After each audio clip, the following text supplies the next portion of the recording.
आज का हमारा टॉपिक है वैद्युत फ्लक्स किसे कहते हैं। इस वीडियो में हम देखेंगे वैद्युत फ्लक्स किसे कहते हैं, वैद्युत फ्लक्स का कंडीशन क्या है और वैद्युत फ्लक्स की मात्रक एवं बीमा क्या है। तो सबसे पहले हम यहाँ देखेंगे वैद्युत फ्लक्स किसे कहते हैं। ठीक है, तो यहाँ देखिए हमने यहाँ पे वैद्युत फ्लक्स का डिफिनीशन लिखा है। क्या लिखा है डिफिनीशन? यहाँ किसी वैद्युत क्षेत्र में स्थित किसी काल्पनिक पृष्ठ पर वैद्युत फ्लक्स उस पृष्ठ से होकर गुजरने वाली बल रेखाओं की संख्या की माप को वैद्युत फ्लक्स कहते हैं। इसे हम फाई ई से प्रदर्शित करते हैं। ठीक है, इस डिफिनीशन को हम एक बार और पढ़ते हैं। किसी वैद्युत क्षेत्र में स्थित किसी काल्पनिक पृष्ठ पर वैद्युत फ्लक्स उस पृष्ठ से होकर गुजरने वाली बल रेखाओं की संख्या की माप को वैद्युत फ्लक्स कहते हैं। इसे फाई से प्रदर्शित करते हैं। ठीक है, अब हम इस डिफिनीशन को यहाँ समझते हैं फिगर के माध्यम से। तो यहाँ देखिए हमने एक फिगर बनाया है। यहाँ हम क्या करते हैं, यहाँ से देखिए यहाँ से क्या हो रहा है, वैद्युत बल रेखाएं क्या हो रही है, गुजर रहा है। ठीक है, तो हम वैद्युत बल रेखाओं के बीच में क्या मान लेते हैं, एक काल्पनिक पृष्ठ मान लेते हैं। ठीक है, यहाँ पे हमने एक पृष्ठ मान लिया है। ठीक है, और काल्पनिक पृष्ठ के किसी जगह हम क्या मान लेते हैं कि मान लीजिए यहाँ पे हमारा क्या उत्पन्न हो रहा है, यहाँ पे वैद्युत क्षेत्र उत्पन्न हो रहा है। क्या उत्पन्न हो रहा है? वैद्युत क्षेत्र ई उत्पन्न हो रहा है। ठीक है, तो वैद्युत क्षेत्र अब ई उत्पन्न हो रहा है तो क्या होता है, वैद्युत क्षेत्र का कुछ अपना एरिया होता है। ठीक है, तो हमने वैद्युत क्षेत्र की जो एरिया है उसको क्या मान लिया है, डी ए मान लिया। क्या मान लिया है? डी ए मान लिया है। और ये वैद्युत क्षेत्र जो है ये हमारा वेक्टर क्वांटिटी है। ठीक है, यानी ये वेक्टर राशि है। ठीक है, और जो ये हमारा एरिया होगा यानी जो क्षेत्रफल होगा इस वैद्युत क्षेत्र का, ये भी हमारा क्या हो जाएगा, ये भी हमारा वेक्टर क्वांटिटी होगा जिसको हम वेक्टर डी ए से डिनोट करेंगे। ठीक है, तो इस पृष्ठ से ये क्या होंगी, वैद्युत बल रेखाएं क्या होंगी, गुजरेंगी। वैद्युत बल रेखाएं अगर इस वैद्युत क्षेत्र से गुजरती हैं इस पृष्ठ के द्वारा, ठीक है ना, तो इन वैद्युत बल रेखाओं की संख्या की माप को हम क्या कहते हैं, इन वैद्युत बल रेखाओं की संख्या की माप को हम वैद्युत फ्लक्स कहते हैं। इसको हम फाई ई से प्रदर्शित करते हैं। किससे प्रदर्शित करते हैं? फाई ई से प्रदर्शित करते हैं। ठीक है, अब हम बात कर लेते हैं कि वैद्युत फ्लक्स कब निगेटिव और कब पॉजिटिव होता है। ठीक है, यानी ऋणात्मक कब होता है और धनात्मक कब होता है।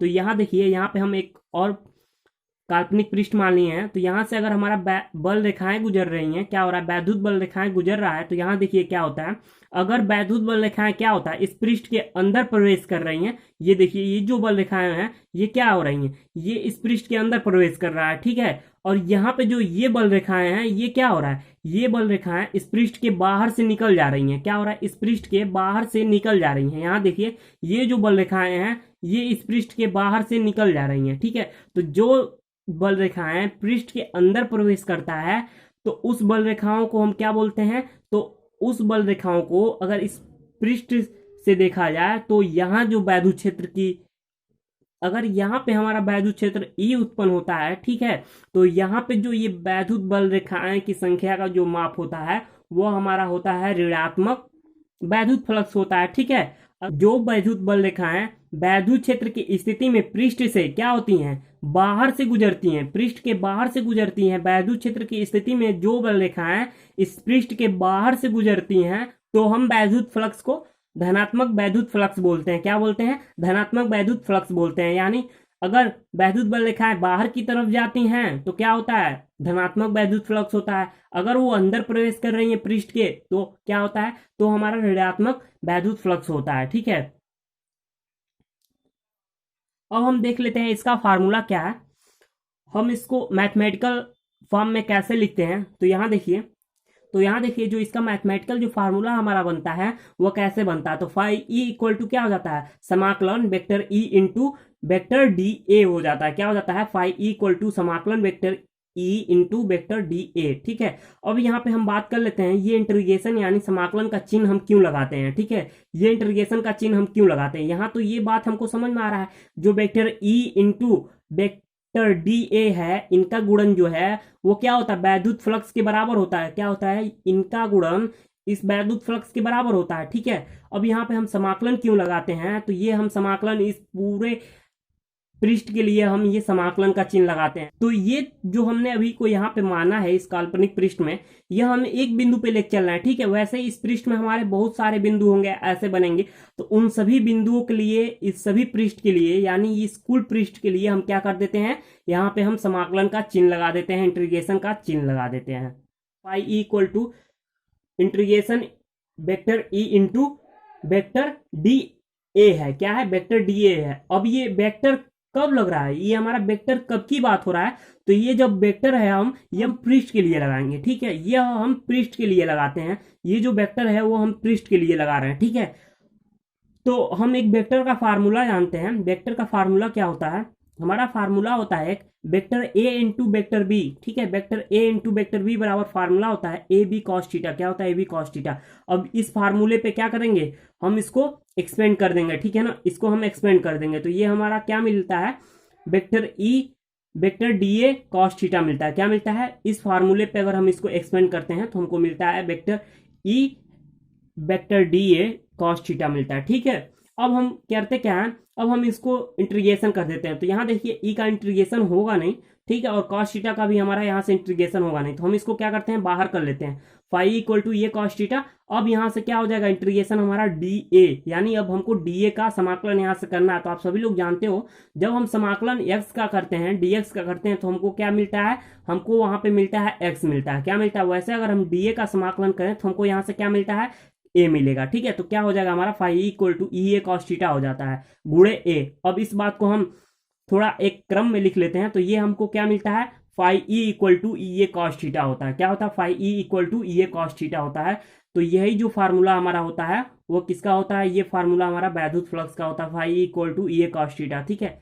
अब हम बात करते हैं वैद्युत फ्लक्स की शर्तें क्या है। तो यहाँ देखिए वैद्युत फ्लक्स का जो हमारा पहला शर्त है वह क्या है, हमारा फार्मूला क्या होता है, phi E equal to E A cos theta होता है, ठीक है, phi equal to E A cos theta होता है। अब यहाँ पे क्या है, अगर हम यहाँ पे थीटा के जगह पे हम यहाँ पे जीरो पुट करें, क्या करें, अगर हम थीटा के जगह पे जीरो पुट करें, तो यहाँ देखिए ये हमारा क्या है, पृष्ठ है, ठीक है, पृष्ठ से क्या होकर जा रही है, वैद्युत बल रेखाएं होकर जा रही है यहाँ से, ठीक है।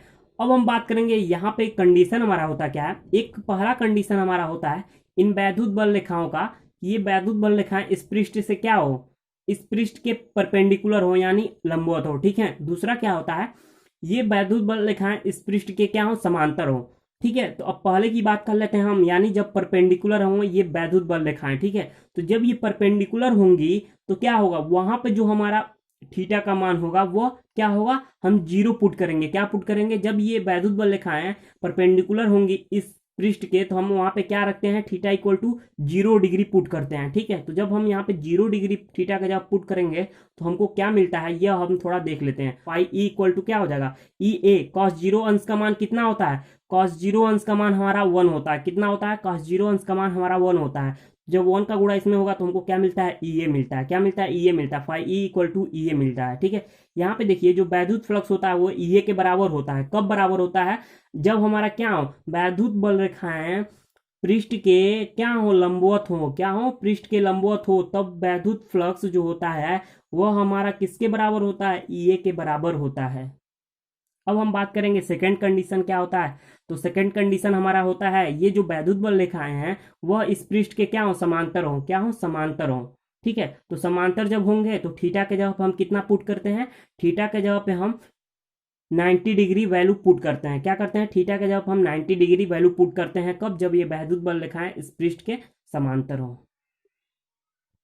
तो फार्मूला हमारा क्या हो जाता है, phi E equal to E A cos theta होता है, क्या होता है, ई ए कॉस थीटा होता है, ठीक है, ये हमारा फार्मूला होता है। थीटा के जब हम यहाँ पे क्या पुट कर रहे हैं, 90 डिग्री पुट कर रहे हैं, तो क्या हो जाएगा, phi equal to E A cos 90 degree का वैल्यू कितना होता है, कॉस में 90 डिग्री का जो वैल्यू होता है वो क्या होता है, हमारा जीरो होता है, क्या होता है, जीरो होता है। जब आप ई ए का गुणा जीरो में करते हो तो क्या हमको मिलता है, तो फाइनल जो हमारा फाई का वैल्यू आता है वो हमारा जीरो आ जाता है, क्या आ जाता है, जीरो आ जाता है। तो यहाँ जो वैद्युत फ्लक्स होता है वो जीरो के बराबर कब होता है, जब वैद्युत बल रेखाएं क्या होता है, किसी पृष्ठ के समांतर जब जाती हैं तो वहां पे हमारा वैद्युत फ्लक्स शून्य होता है, ठीक है। तो अब हम वैद्युत फ्लक्स का मात्रक एवं बीमा निकालेंगे। तो करते क्या है, जब मात्रक बीमा निकालते हैं किसी भी राशि का, तो हम किसी भी राशि का मात्रक बीमा उसके सूत्र से हम निकाल लेते हैं। तो वैद्युत फ्लक्स का जो मात्रक होगा वो हम कैसे निकालेंगे, इसके फार्मूले से निकालेंगे।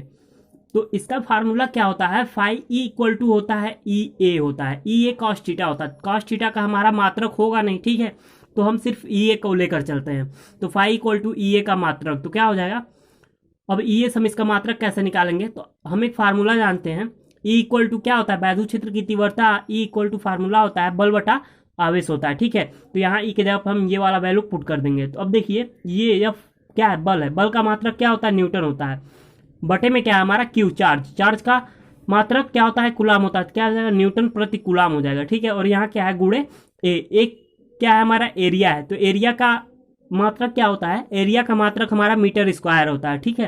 तो ये हमारा एक मात्रक मिल गया वैद्युत फ्लक्स का, न्यूटन प्रति मीटर सॉरी न्यूटन प्रति कुलाम मीटर स्क्वायर, ठीक है।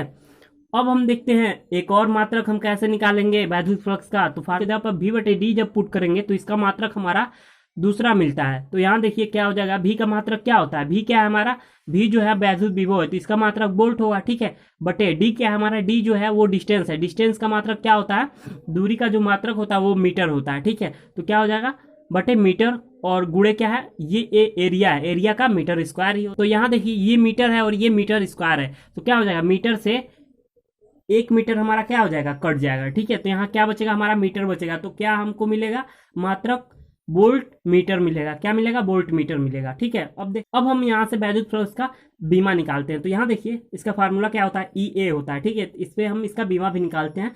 तो अभी के जगह हम पुट क्या करते हैं, बटे क्यू पुट करते हैं, ठीक है, ये इसका फार्मूला होता है। तो ई के जगह पे ई बटे सॉरी एफ बटे क्यू पुट कर देंगे, हम यहाँ पे क्या पुट करेंगे, एफ बटे क्यू पुट कर देंगे, ठीक है। एफ बटे क्यू गुणे ए होता है, ठीक है। एफ का बीमा क्या होता है, MLT पर पावर -2 होता है, ये बल का बीमा होता है। और बटे में ये क्यू क्या है, चार्ज, यानी आवेश का बीमा क्या होता है, AT होता है, ठीक है। गुणे ये एरिया का बीमा क्या होता है, L स्क्वायर होता है, ठीक है। अब हम इसको सॉल्व करते हैं, यानी AT को हम ऊपर भेजते हैं, तो क्या हो जाता है, ML पे पावर क्यू टी पे पावर -2 -1, ये टी पे पावर -2 है, टी जब ऊपर जाता है टी माइनस होता है, तो ये क्या हो जाता है, टी पे पावर -2 और -1, और ये क्या हो जाता है, ए ऊपर जाएगा तो ए इनवर्स हो जाएगा, ठीक है।